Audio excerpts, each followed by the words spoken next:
এক জঙ্গলে একটি ছাগল বাস করত তার দুটি বাচ্চাকে নিয়ে। একদিন তার বাচ্চা বলে, মা মা আমাদের খিদে পেয়েছে, তুমি কিছু খাবার নিয়ে এসো আমাদের জন্য।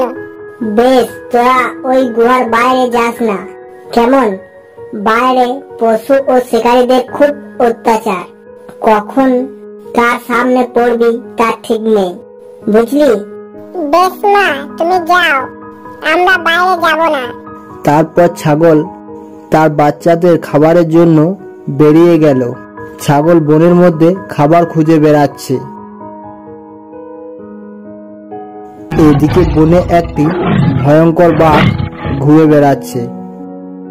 হঠাৎ ওই ছাগলটি বাঘের সামনে চলে আসে আর বাঘ ছাগলটির ওপর হামলা করে।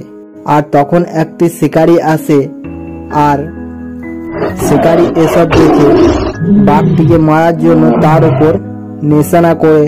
আর বাঘ সেটা দেখে বাঘ ছাগলটিকে ছেড়ে শিকারীর উপর হামলা করে আর শিকারীটিকে মেরে ফেলে।